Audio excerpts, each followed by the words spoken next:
आप लोगों का बहुत शुक्रिया।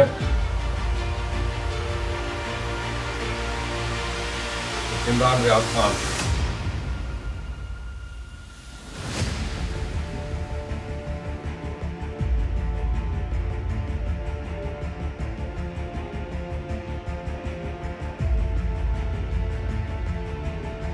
आप सबको बहुत मुबारकबाद।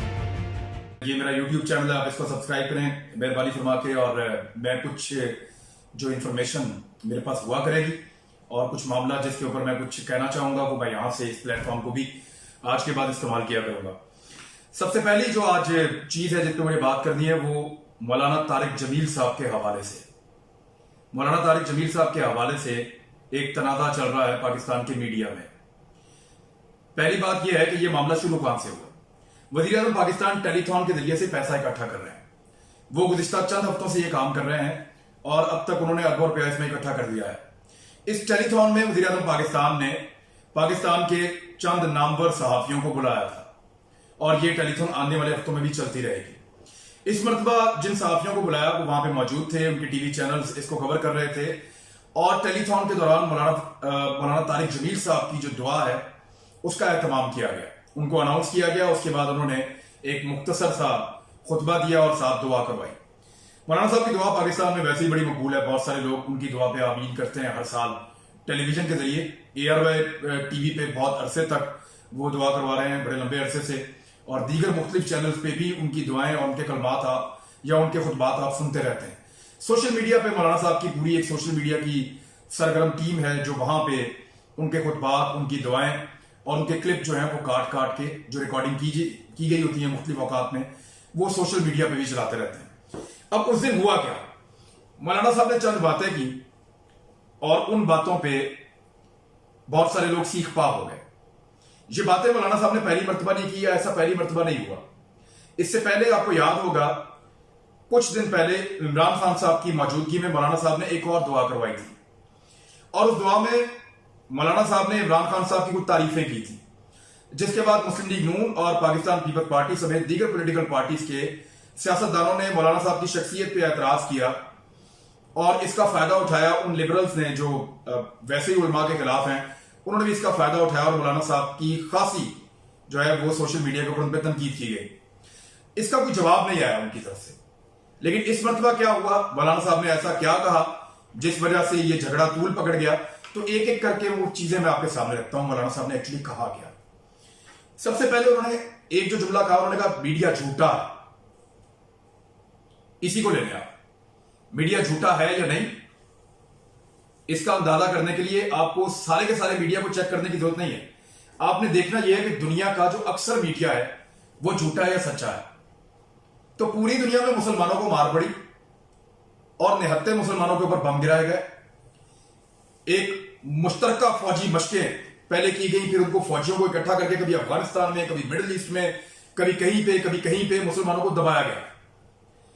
और दुनिया के मीडिया ने साबित किया कि मुसलमान दहशतगर्द हैं और उनको मारने वाले जो हैं वो बड़े मासूम लोग हैं। तो क्या दुनिया के मीडिया ने सच बोला या झूठ बोला? यह सवाल आप अपने आप से पूछ लीजिएगा। पाकिस्तान के मीडिया में ज्यादातर लोग मुख्तलिफ पॉलिटिकल पार्टी से ताल्लुक रखते हैं, अपनी अपनी पार्टी को सपोर्ट करने के लिए वो किसी भी हद तक जाते हैं। हम रोजाना उनको देखते हैं। तो क्या मीडिया सच्चा है या झूठा है? मीडिया के ऊपर बेशतर लोग झूठ बोलते हैं। मीडिया पे बैठ के, मीडिया के प्लेटफॉर्म को इस्तेमाल करके, चाहे उनका ताल्लुक मीडिया से है चाहे उनका ताल्लुक मीडिया से नहीं है, झूठी खबरें फैलाने का सबसे बड़ा जरिया और प्रोपेगेंडा का सबसे बड़ा जरिया जो है वो मीडिया है। और ये एक सच है। आप कहीं भी सर्वे करवा लें तो आपको पता चल जाएगा कि लोग मीडिया के सच्चे और झूठे होने के हवाले से क्या सोचते हैं। अब क्योंकि अक्सरियत मीडिया की झूठ बोलती है और झूठ को आगे बढ़ाती है, तो इसलिए मौलाना साहब का यह कहना कि मीडिया झूठा है, उसके ऊपर मीडिया को गुस्सा चढ़ गया। क्या लोग वकला को बुरा नहीं कहते चंद वकला की एक क्लास की वजह से, या लोग चंद जर्नैलों की वजह से पूरी की पूरी आर्मी के ऊपर इल्जाम नहीं लगाते? क्या लोग बुरे पुलिस वालों की वजह से पूरे पुलिस डिपार्टमेंट को बुरा नहीं कहते? तो होता यह है कि कुछ लोग ठीक भी होंगे, लेकिन जो अक्सरियत है उसकी बुनियाद पर परसेप्शन बनती है, और परसेप्शन यह बनी हुई है कि मीडिया जो है उस पर झूठ बोला जाता है और झूठ को बढ़ावा दिया जाता है। तो मौलाना साहब की इस बात का हम लोगों ने बुरा बनाया। दूसरी बात मौलाना साहब ने बेहयाई के हवाले से की। मौलाना साहब ने जब बेहयाई की बात की तो उन्होंने कहा कि बेहयाई फैल रही है, कौम की बेटियों को कौन नचा रहा है, उनके कपड़े कौन मुख्तसर कर रहा है। मौलाना साहब इस बहस में चले गए, लेकिन यह तो सच है कि बेहयाई फैल रही है, पूरी दुनिया में फैल रही है, पाकिस्तान में भी फैल रही है। अब उस पर कुछ लोग कह रहे हैं कि इमरान खान साहब अपने धरने में खवातीन को नचवाया करते थे।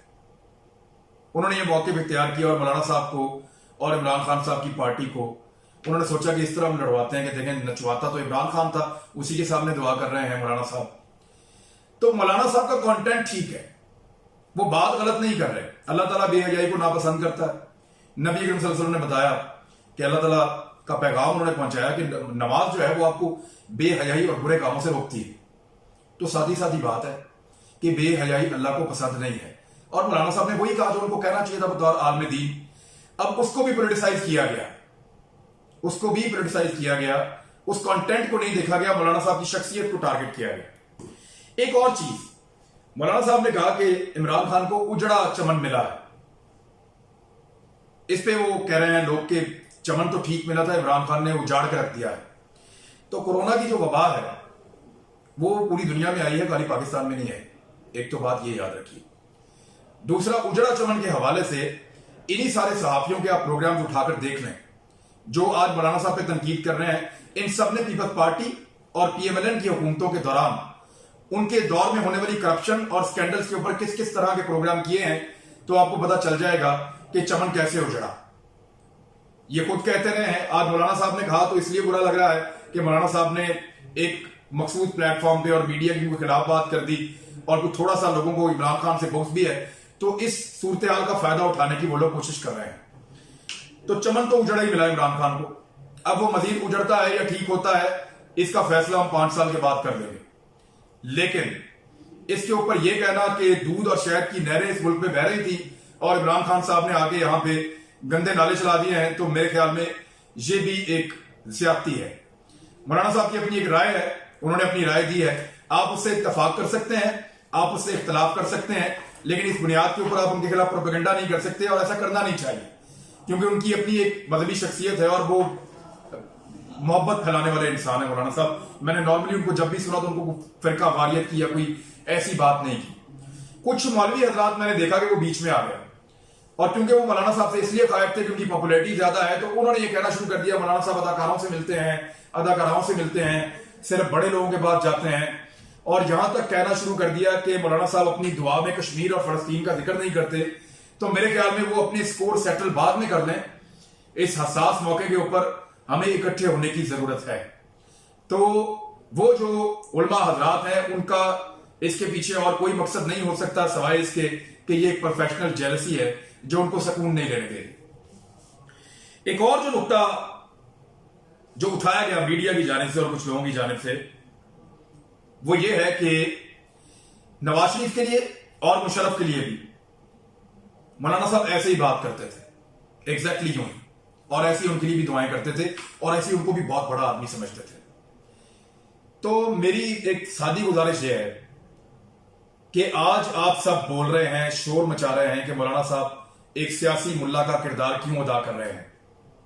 आप लोगों की जबानें तब क्यों बंद थी जब वो नवाज शरीफ के लिए यह किरदार अदा कर रहे थे, या आप लोगों की जबानें उस वक्त तब क्यों बंद थी जब वो ये किरदार परवेज मुशर्रफ के लिए अदा कर रहे थे। अब दो बातें हो सकती हैं, या तो ये लोग झूठ बोल रहे हैं कि मौलाना साहब इसी तरह के ताल्लुकात और इसी तरह की दुआएं उनके लिए करवाते थे, या फिर मुनाफिकत दिखा रहे हैं। दोनों में से कोई एक चीज हो सकती है, मैं साबित कर देता हूं। अगर ऐसी दुआएं करवाते थे उन हुक्मरानों के लिए भी, मुशर्रफ के लिए भी और नवाज शरीफ के लिए भी, तो कम से कम उस दौर में आवाज उठती, जोर से लोग बोलते कि यार ये कैसे आलम दीन है, जाके हुक्मरानों के लिए जो आज उठ रही है, ये आवाज उस वक्त क्यों नहीं उठी, ये आवाज उस वक्त क्यों नहीं उठी। उसकी दो वजूहात हो सकती हैं, या तो इसलिए नहीं उठी कि मुशर्रफ से और नवाज शरीफ साहब से ये जो अब आवाज उठाने वाले लोग हैं ये बड़े खुश थे, उनके वफादार थे, उनसे मोहब्बत करते थे, या उनसे उनको कोई फायदा था। या दूसरी बात ये हो सकती है ये उनसे डरते थे, नवाज शरीफ साहब से या मुशर्रफ साहब से। ये लोग डरते थे, इसलिए मौलाना साहब पे उस दौर में तनकीद नहीं करते थे कि अगर हमने मौलाना साहब पे अब तनकीद की तो मुशर्रफ साहब या नवाज शरीफ साहब हमें नुकसान पहुंचाएंगे या बुरा बना जाएंगे।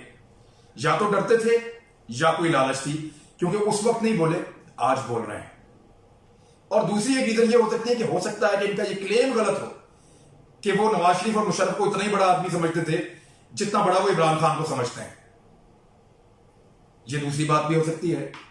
और एक बात और है कि जिसने कल आवाज नहीं उठाई नवाज शरीफ और मुशर्रफ के दौर में कि मौलाना साहब क्यों हुक्मरानों की तारीफें कर रहे हैं, उसको आज भी कोई हक नहीं पहुंचता कि वो इमरान खान के दौर में आवाज उठाए कि जनाब हुक्मरान की तारीफ क्यों कर रहे हैं। ये दोगली पॉलिसी है, इसको मुनाफिकत कहते हैं सादा लफ्जों में। अब जरा आप थोड़ा सा गौर कर लें कि ये कौन लोग हैं। इसको मैं बंद कर देता हूं सारी डिबेट को इस आखिरी नुक्ते पे कि ये कौन लोग हैं जो इस वक्त मौलाना तारिक जमील साहब के ऊपर तनकीद के नश्तर चला रहे हैं। मैं सादा सादा आपको बता दूं तो बात यह है कि ये वो लोग हैं, आप इन सब के ट्विटर अकाउंट उठाएं, आप सब इनके सोशल मीडिया के बाकी अकाउंट्स उठाएं, इनके प्रोग्राम्स देखें और इनकी डिबेट्स देखें, तो आपको पता चल जाएगा ये सारे वो लोग हैं जो इमरान खान पे माजी में तनकीद करते रहे हैं। ये इमरान खान साहब के वज़ीर आज़म पाकिस्तान के शदीद तरीन मुखालिफ हैं। मुखालफत बड़ी अच्छी बात है, लेकिन अब ये आलम दीन को सिर्फ रगड़ा इस बात पे लगा रहे हैं कि ये उनके साथ क्यों जाकर खड़े हो गए हैं, ये स्कोर सेटल कर रहे हैं। मेरे ख्याल में अगर इनको चाहिए कि इमरान खान साहब पे तनकीद करनी है तो फैक्ट निकाल करना है। बात करें चोरी के ऊपर, बात करें बैड गवर्नेंस के ऊपर, बात करें उनकी गलत पॉलिसीज के ऊपर। एक आलम दीन को निशाना बनाना सिर्फ इसलिए और एक नई बहस छेड़ देना सिर्फ इसलिए कि आपको वो आदमी पसंद नहीं है जिसके लिए वो दुआ करा रहा है, मेरे ख्याल में ये ज्यादती है। वो ज्यादती इसलिए कि इससे पहले कभी आपने ये आवाज नहीं उठाई थी। तो इन लोगों का सबका बैकग्राउंड आप चेक कर लें तो ये दो तरह के लोग हैं। एक वो जो इमरान खान के शदीद मुखालिफ हैं, दूसरे वो जो बहाना ढूंढते हैं किसी ना किसी तरह किसी भी बारिश आदमी को, दाढ़ी वाले आदमी को या दीनदार आदमी को गाली देने का।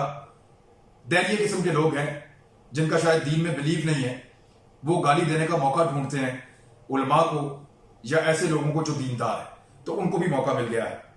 एक आखिरी नुक्ता इसमें जो रह गया वो मैं बताऊंगा आपको कि मौलाना साहब ने मांगी है माफी। इसका मतलब यह नहीं है कि उनके पास दलील नहीं थी। मैं आज तक मौलाना तारिक जमील साहब से नहीं मिला, मेरी आज तक उनसे टेलीफोन पे भी बात नहीं हुई, मैं उनको फॉलो भी नहीं करता बहुत ज्यादा, सल्फी सा कभी सुना है तो सुना। लेकिन मैं ये जानता हूं कि उनके माफी मांगने के बाद हमारे पास अब यह जवाब नहीं है कि हम उनके ऊपर मजीद तनकीद करते जाएं सोशल मीडिया पे या मीडिया के ऊपर। फिर हमारे अंदर और उन लोगों के अंदर या उन नौजवानों के अंदर जो अभी इतना शऊर नहीं रखते, जो माफी मांगने के बावजूद ट्रोलिंग बंद नहीं करते, जैसे कि मालिक साहब के साथ हुआ कि उन्होंने इमरान खान साहब के बारे में एक सख्त जुमला बोला, उसके बाद उन्होंने माजरत की, लेकिन पाकिस्तान तहरीक इंसाफ की यूथ ने उनको माफी नहीं दी, बल्कि उनके साथ बड़ी सख्त ज्यादती भी की गई। तो उस यूथ में और हम सहाफियों में फिर कोई फर्क नहीं रह जाता कि अगर हम माफी को माफी की तरह ना लें, क्योंकि मैं ये मानता हूं और इस बात पे मैं बिल्कुल, मेरा ये ईमान है कि ऐसा नहीं हो सकता कि मौलाना तारिक जमील साहब के पास आर्गूमेंट या दलील ना हो। उन्होंने दलील देना मुनासिब नहीं समझा और किसी की दिलादारी हुई है तो उन्होंने माजरत कर ली है, लेकिन जो कंटेंट उनका था वो कंटेंट उनका ठीक था और वो गूंजता रहेगा। बहुत शुक्रिया।